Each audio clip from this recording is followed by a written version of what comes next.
Yo, what's up guys? Welcome back to another Love Ribbon. Let's get started.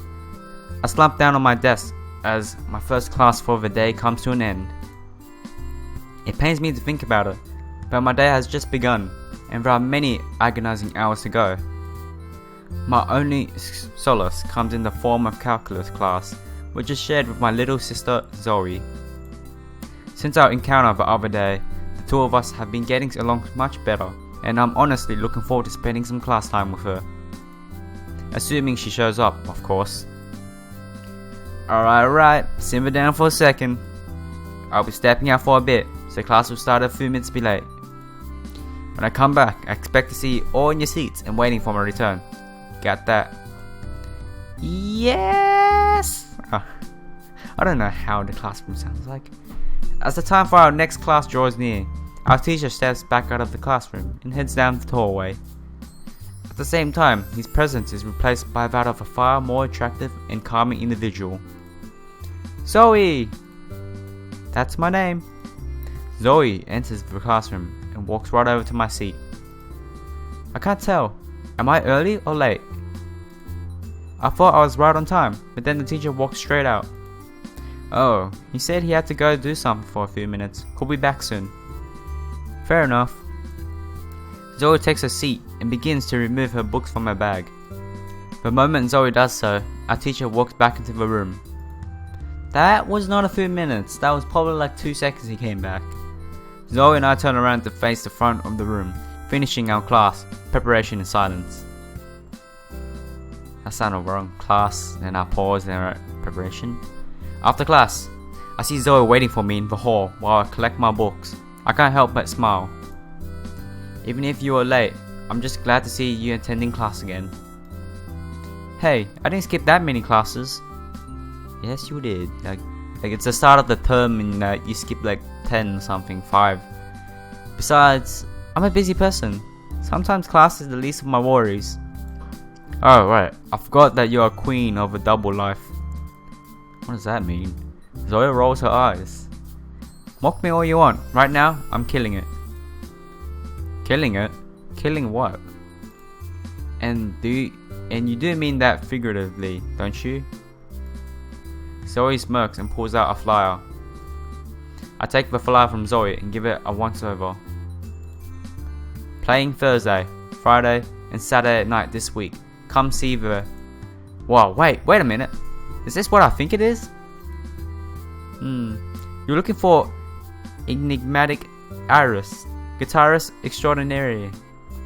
I don't know how to say those. They make it so difficult. I see. So you landed a gig after all.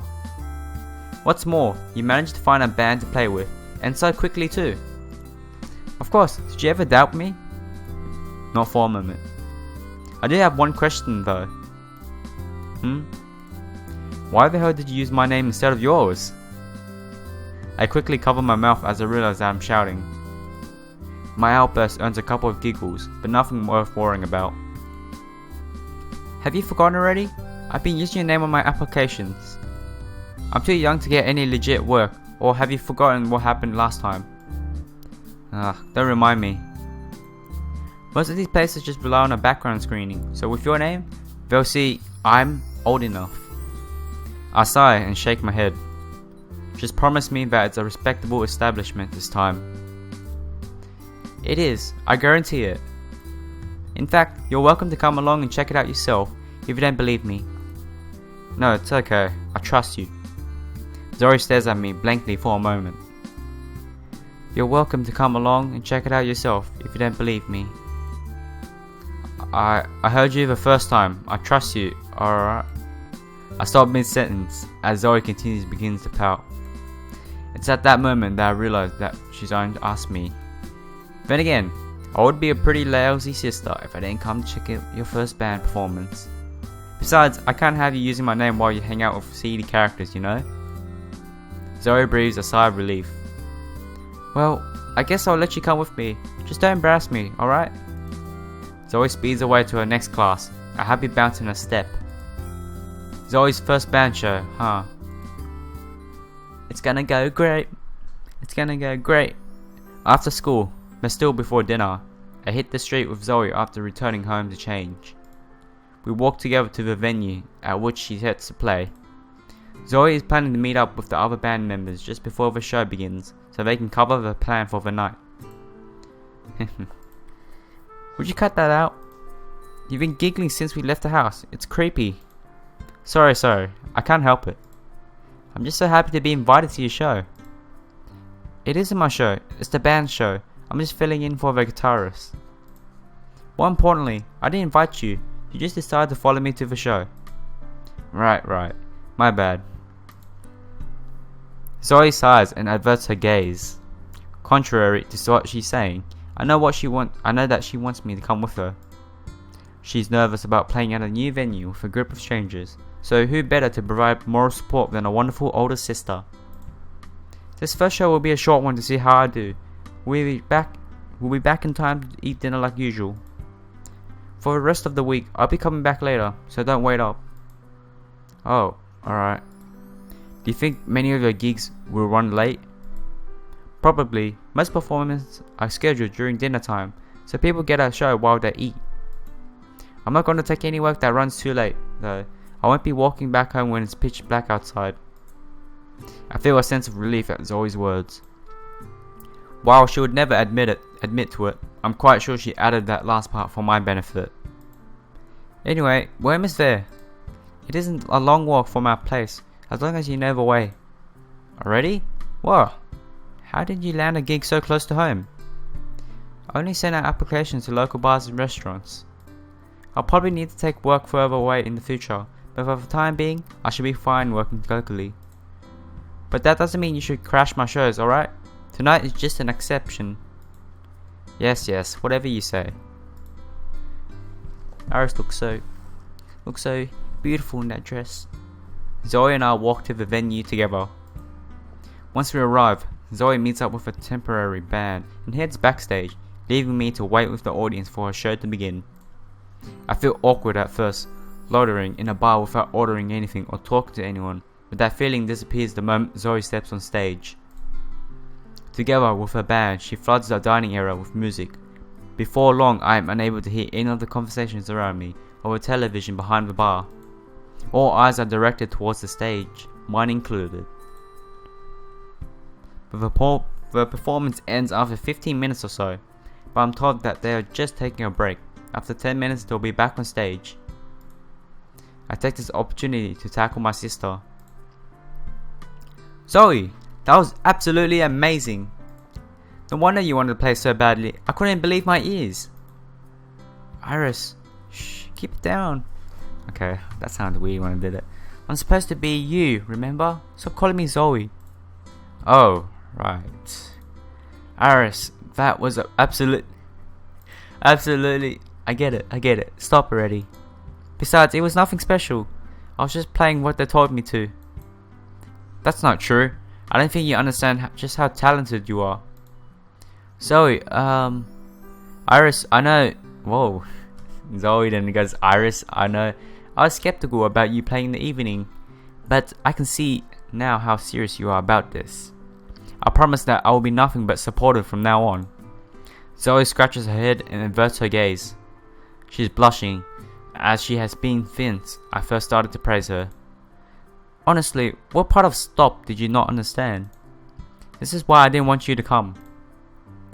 So, you say, here but I am. A couple of Zoe's bandmates begin to move while we were talking. They head towards the stage once more, carrying their equipment with them. Looks like break time's over.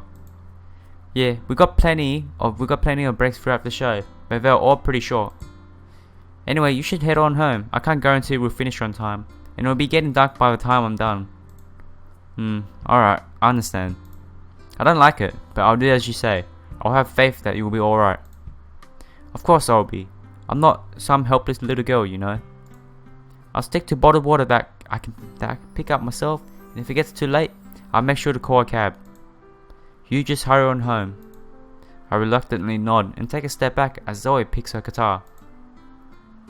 Looks like we're up. Sorry to cut this short, but... No, I understand. Knocking dead. It is Zoe, Iris.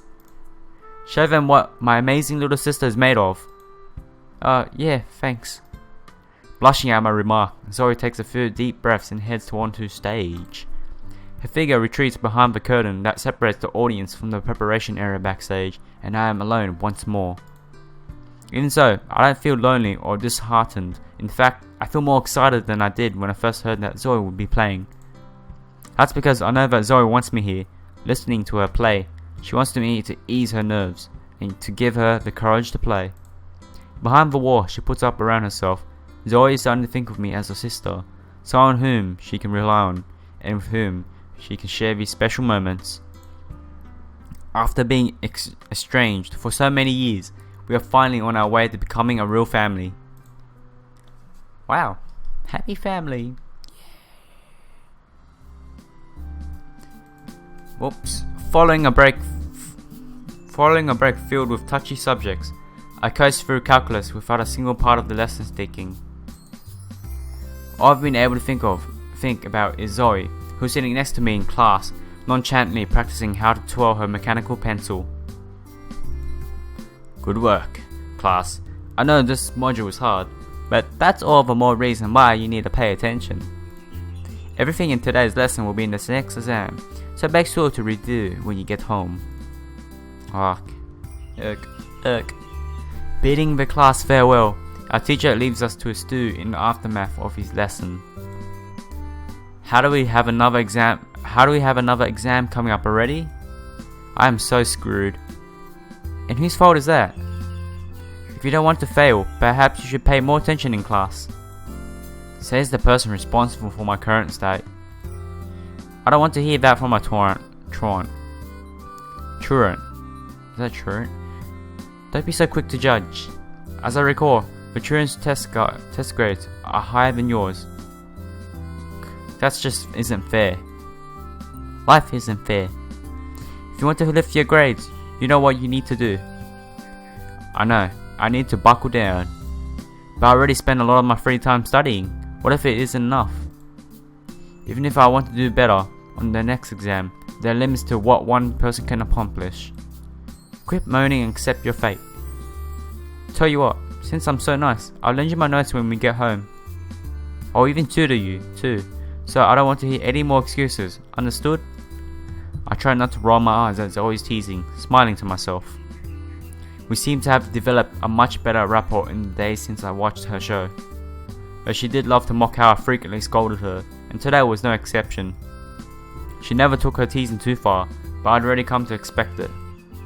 It might annoy me, but if I didn't see her underlying motive to spend time with me in the most of her attempts. Yeah, alright. Thanks, Zoe. Thank me after you ace the next calculus exam. Well, aren't you humble? And who said that? Zoe and I both turn around to find a girl from my calculus class staring at Zoe. The girl's expression is as serious as her tone, and I can't see any good coming from her intervention. Oh, how do I do this? Excuse me? Okay, just listen to you. One night with your notes and Iris were ace this class? Give me a break. The girl steps forward. Oh dear. No. Crossing her arms and stares at Zoe down. Oh what? Do you think you are in higher grades calculus class that you are in special? You barely even attend class. You have no right to be here. How is my attendance any of your business? Besides, I was placed in this class based on my results. It's not like I asked to be here. And it shows.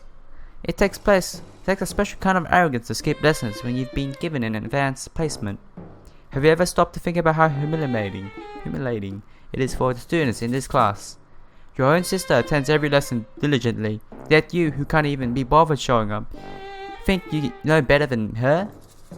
You should do everyone here a favor and just quit. Poor Zoe. Zoe doesn't break eye contact, nor does she respond. She simply glares at the girl, antagonizing her as the two face off. The comeback figures. You may be arrogant, but you've got no bite after all. You know as well as I do that nobody actually wants you here. Not even your own sister. Hold it right there. I slam my hands on my desk and rise to my feet, shouting for louder than intended. If Zoe wants to leave this class, that's her decision to make, but don't you dare claim that she's unwanted. You hate Zoe that much? Then shut up and go. Your presence would be missed far less than Zoe's would. Iris. Hey, calm down.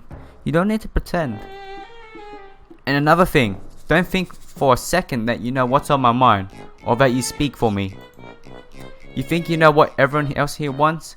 That takes special kind of arrogance.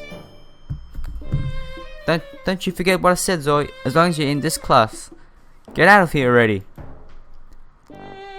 The girl antagonizing Zoe looks at us once more, then grits her teeth.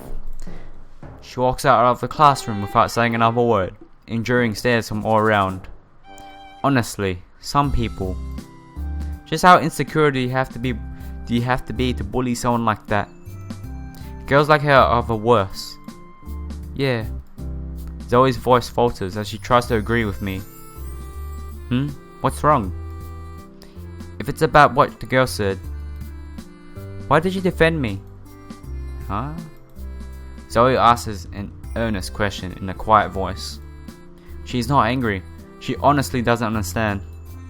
People at the school are more than a little on edge when it comes to grades, but that was no reason to lay into like that.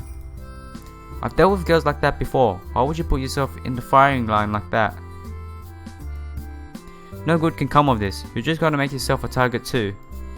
I just don't understand. What are you saying? Sure you do. I do? I saw you enduring undeserved hardship and I took your side unconditionally.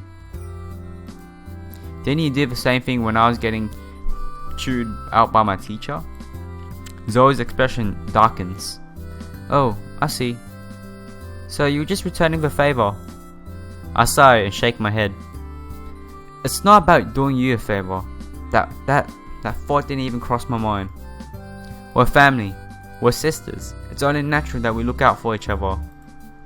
So don't start getting all gloomy about me doing something unnecessary, alright? Already standing, I grab my books and take a few steps towards the door. Anyway, we can continue this conversation later. For now, I need to get to my next class before I pass out. Talk to you later, okay? Okay, ... Sisters, huh? Sisters? I don't have a sister, so I don't know what it feels like to have a sister. I kick off my shoes and sprawl myself out on the couch. Home at last. After spending the last half of school in extracurricular activities and desperate for peace, I'm relieved to finally get just that, even if it's a tad late. I heard that word, I don't know. Phew. Nothing like a quiet night at home, huh?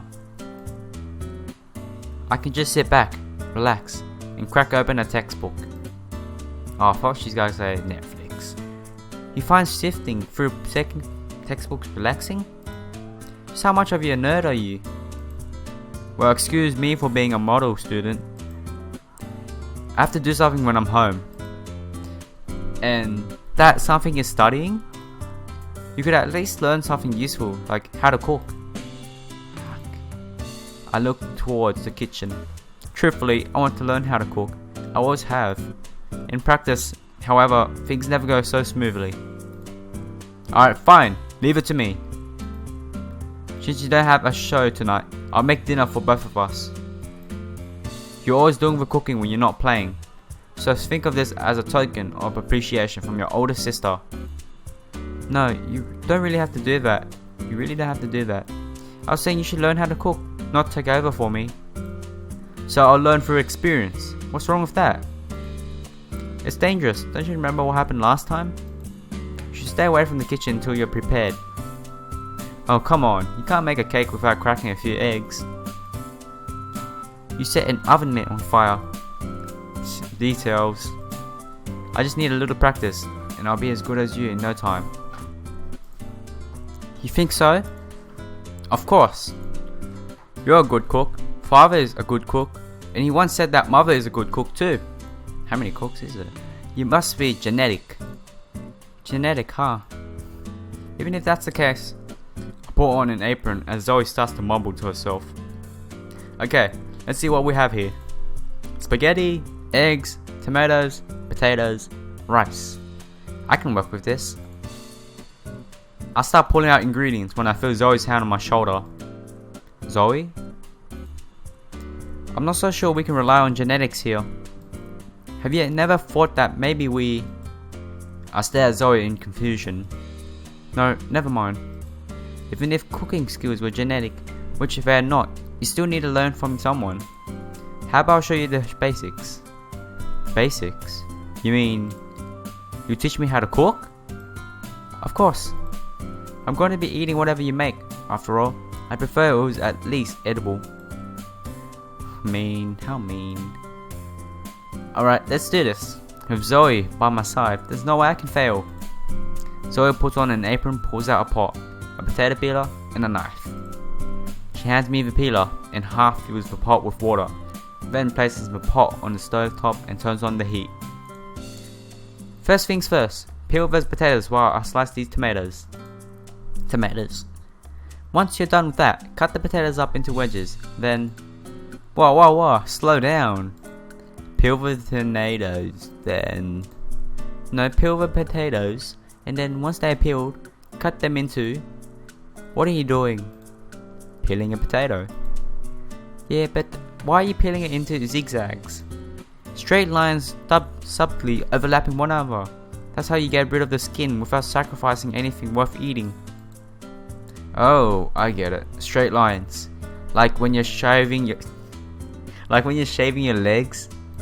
Oh, sure, just like that. Oh, that's pretty awkward. Oh, what's going on here? Alright, and done. Done and hard work. Dude, that was hard work. You peeled a grand total of 1 potato. Let's just move on. Here, take this knife and cut the potato in half. Yes, ma'am. I line up the knife with the potato and try to judge where the exact center is. Cut precisely in half. I never said I need to be precise. Just cut the damn thing in half already. Alright, I'm getting there. Now then. Zoe? What? Which way should I cut it? Lengthwise or... Zoe slaps herself in the face. You're just screwing with me, aren't you? It's like Zoe's like, I'm done. No, I'm done. Screwing with you? Forget it, hand me the knife. I relinquish the knife into Zoe's possession. Watch and learn, newbie. Ooh, she got him noob. Zoe cuts the potato lengthwise into 2 even halves. She then cuts each of those chunks in half, repeating the process until she has 16 wedges. Oh, just like a real chef. More like a kitchen hand. Cutting potatoes is something any idiot, well, almost any idiot can do. Meanie. Zoe shrugs and places a knife down, and then hands me a peeler. Prove me wrong. I pick up another potato and begin to peel it. Just like Zoe told me, I peel in straight lines, not missing any of the skin. Once the potato has been completely de-skinned, I pick up the knife and cut into it. I feel like she's gonna cut herself. Easy. Got it. So that wasn't so hard. Congratulations, you're a master chef. Now cut those chunks in half a few times. The bigger piece of a potato, the longer it will take to cook. Understood. And after you're done with that one, peel the next few before worrying about chopping them up. I need the knife to slice up these tomatoes. Yes, head chef. That is like Chef Ramsay, man. She's like Chef Ramsay. But then, yeah. As our meal gradually begins to take shape, Zoe and I take a step back and watch the stove do its magic. On top is a pot with fettuccine pasta, right next to a pan with fried tomatoes. Yeah, I don't know how to say that. In the oven are the potato wedges, and last but not least, the eggs are sitting on the counter, waiting to be cracked. So, we just wait? That's the idea. Whoa, this cooking thing is easy. Follow some basic instructions, then laze around while the stove does the rest. I might have a knack for this after all. Just make sure the pot doesn't boil over, okay? Oh, and keep an eye on the wedges. They'll turn into charcoal if you leave them cooking for too long. Seriously? Duh. That's what happens when you overcook something. Cooking isn't all fun and games. If you lose concentration for even a moment, you might wind up cutting off one of your fingers. Yeah. What are you kidding? I'm not kidding. Oil burns, knife wounds, gas leaks, fire. Okay, I get it. Electrocution, salmonella, dismemberment. Oh, dude, why is she naming all of them? Stop already. I understand. I'll keep an eye on the food while it cooks. That's all I'll ask. I breathe deep, sigh, and smile at Zoe. But you know, even if cooking can be dangerous, it was kind of fun to have you show me how it's done. We should do things like this together more often. If you want to, of course. Sure, I'm game. Who knows, maybe one of these days I'll come home from a jig to smell the home of food. The smell of home cooking. And a housewife, Iris, will be waiting for you in nothing but an apron. Never mind, I'll just eat on my way home. You can't do that. What am I gonna do if you're eating out all the time? Huh? You don't know. Wait. You don't know what actually means, do you? What it actually means? Never mind. No, tell me. Fine. You see, by eat out, what it can mean is... Oops, time to turn the heat down. Hey, stop laughing, tell me already. Wow. Zoe! It's kind of weird when I just kind of act like a little girl and all that. It's weird for me, because I don't really act like that. But I do act like that sometimes, but only in weird places. Sometime after returning home from errands, I decided to prepare for a late dinner with Zoe. I'm not terribly hungry myself, but Zoe will be too tired to cook when she returns. So it's either this or we order takeout. I open the refrigerator and search for something easy to make. What should we have tonight? Leftovers would be easiest, but I feel kind of bad just reheating what Zoe made. Maybe I'll... Click. I close the refrigerator and turn towards the door. The sound of the lock turning catches my attention, and a moment later, I see a familiar figure in the doorway. Yo, I'm back. Welcome home, Zoe. Are you hungry? I was just thinking about making dinner. Nah, I'm good. The pay this time was really low, but I did get to order whatever I wanted, free of charge. Oh, alright. I guess that's kind of cool. Was the food at the venue any good?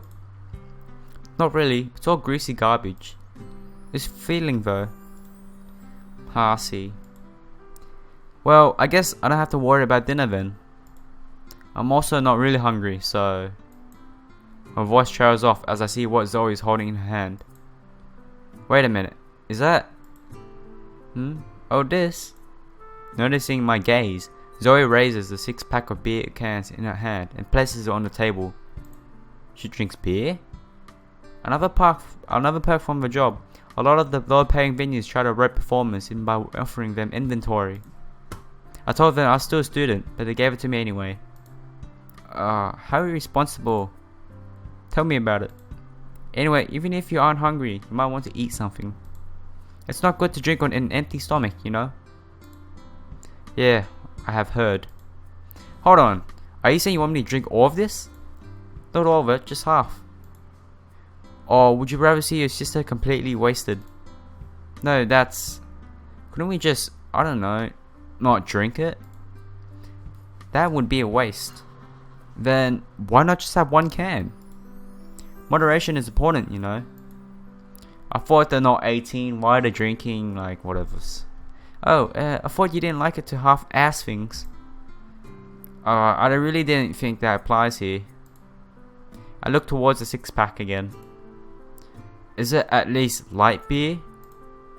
Nope. Full sugar, alcohol, everything else that makes it worth drinking. Or so I'm told. Come on, celebrate with me. It's thanks to you I can even get into these places to play. Oh, don't remind me. I feel like a bad sister for saying this, but... Alright, let's drink. Now what? Now you're talking. They're not even 18 yet and they're drinking. Holy crap. I tasted beer once. It tastes disgusting as hell, man. It's so bitter. I don't get how people can drink it. It's so freaking bitter. Zoe and I moved to her bedroom after drinking 2 cans. Or if they get wasted, they get drunk, they make out. Is how it works. The taste really wasn't something I enjoyed at all, but I stuck with it out of pressure to look mature. We each sit on the floor near her bed as we nurse the third and final cans, taking our time to sip them slowly. I feel my body gradually begin to relax, but alcohol is getting to me already. It would seem that I'm a lightweight. Are you still with me, Iris? Zoe waves her hand in front of my face. If you're feeling sick, you should just put it down. Better it goes to waste than you make yourself ill. I push Zoe's hand away and take another sip. I can't make hiccup sounds. I'm fine.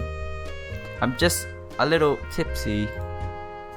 Wait, you are a little tipsy before you even finish your first can. Shut up. I don't usually drink, okay? Usually? Don't you mean you never have before? Zoe's smug face as she calls me out should bother me, but I'm currently too relaxed to care. I shrug in response. People seem to do dumb stuff when they're drunk. I don't want to make an ass out of myself. I see. Zoe moves closer to me. So, you're afraid of doing something you might regret? Exactly. You never know what's going to happen when you drink too much. That's why you should only drink in the safety of your friends and family. Oh, wise words. Befitting an older sister. Zoe brings her hand to her mouth and stifles a laugh.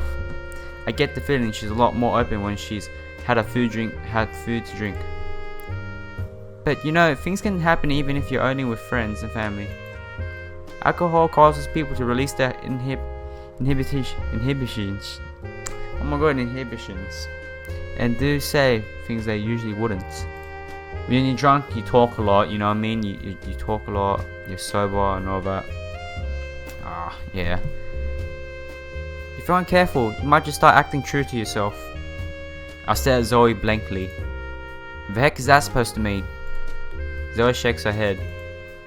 No, never mind. If you can't comprehend what I'm saying, perhaps it's time I cut you off. Huh? Zoe grabs the can from my hand and places it out of my reach. Meanie, you're the one who taught me to drink.